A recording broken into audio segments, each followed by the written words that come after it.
अच्छा, कभी सोचा है कि हमारे आसपास की दुनिया हर पल कैसे बदल रही है? मतलब सुबह का दूध खट्टा हो जाता है, लोहे पर जंग लग जाती है और जो खाना हम खाते हैं वो हमें एनर्जी कैसे देता है? भाई ये कोई जादू नहीं है, ये है प्योर केमिस्ट्री। तो चलिए आज इन्हीं रोजमर्रा के बदलावों के पीछे छिपे विज्ञान की पड़ताल करते हैं। जैसे ये देखिए, दूध का खट्टा होना। गर्मियों में अगर दूध बाहर रह जाए तो कुछ ही घंटों में उसका स्वाद बदल जाता है। ये एक ऐसा बदलाव है जिससे हम सब वाकिफ हैं। या फिर ये लोहे का कोई सामान, मान लीजिए कोई कील ही है, उसे नमी वाली हवा में छोड़ दें तो कुछ ही दिनों में उस पर एक भूरी सी परत चढ़ जाती है, जिसे हम कहते हैं जंग लगना। और सिर्फ बाहर ही नहीं, हमारे शरीर के अंदर भी तो यही सब चल रहा है। जो खाना हम खाते हैं वो पचकर हमें काम करने की ताकत देता है। ये भी तो एक तरह का बदलाव ही है ना।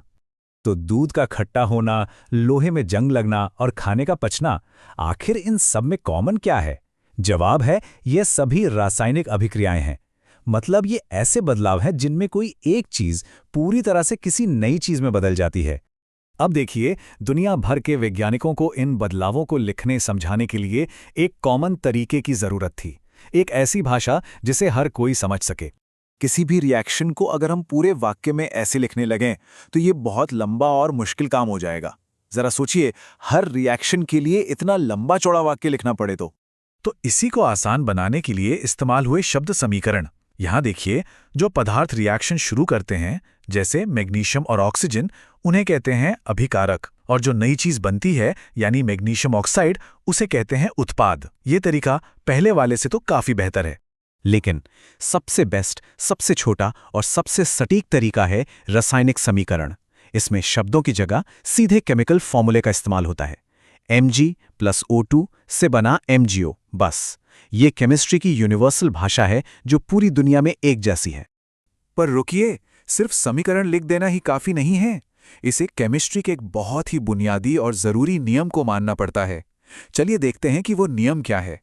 ये नियम है द्रव्यमान संरक्षण का नियम। इसका सीधा सा मतलब ये है कि किसी भी केमिकल रिएक्शन में आप एटम्स को न तो बना सकते हैं और न ही मिटा सकते हैं।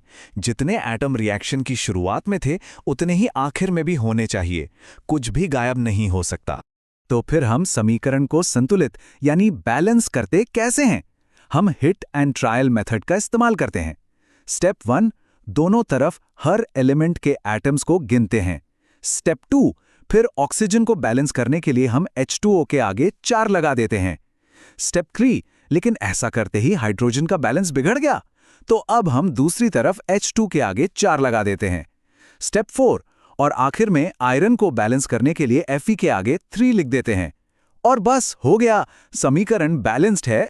और ये टेबल देखिए, यहां साफ साफ दिख रहा है कि बैलेंस करने के बाद आयरन, हाइड्रोजन और ऑक्सीजन तीनों के एटम्स की गिनती, अभिकारक और उत्पाद, दोनों तरफ बिल्कुल बराबर है। अब यह समीकरण उस जरूरी नियम का पालन कर रहा है।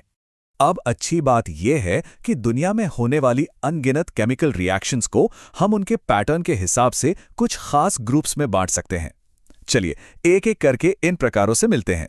सबसे पहला है संयोजन अभिक्रिया। जैसा नाम से ही पता चल रहा है, इसमें दो या उससे ज्यादा चीजें आपस में संयोजित होती हैं, मतलब जुड़ जाती हैं और एक अकेली नई चीज बनाती हैं। ठीक वैसे ही जैसे कैल्शियम ऑक्साइड और पानी मिलकर कैल्शियम हाइड्रोक्साइड बनाते हैं। संयोजन का ठीक उल्टा है वियोजन अभिक्रिया। इसमें एक अकेली चीज टूटकर दो या दो से ज्यादा छोटी छोटी सरल चीजों में बंट जाती है। हाँ, इस काम के लिए अक्सर बाहर से एनर्जी देनी पड़ती है, जैसे गर्मी या बिजली के रूप में। तो इसे याद रखने का सबसे आसान तरीका है संयोजन मतलब जोड़ना, ए और बी जुड़कर ए बी बनाते हैं, और वियोजन मतलब तोड़ना, ए बी टूटकर ए और बी में बंट जाता है, बिल्कुल एक दूसरे के ऑपोजिट। अगला टाइप है विस्थापन अभिक्रिया। इसको ऐसे समझिए कि एक ज्यादा ताकतवर एलिमेंट आता है और एक कम ताकतवर एलिमेंट को उसकी जगह से धक्का देकर खुद बैठ जाता है। जैसे इस उदाहरण में लोहा ज्यादा रिएक्टिव है, इसलिए वो कॉपर सल्फेट के घोल में से कॉपर को बाहर निकाल देता है।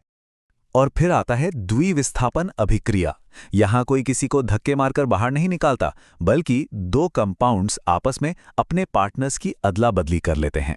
इस अदला बदली में अक्सर एक ऐसा ठोस पदार्थ बनता है जो घुलता नहीं, जिसे हम अवक्षेप कहते हैं। तो इन दोनों में फर्क साफ है। विस्थापन में एक अकेला एलिमेंट दूसरे को रिप्लेस करता है, जबकि द्विविस्थापन में दो कंपाउंड्स के बीच आयनों की पूरी पूरी अदला बदली होती है।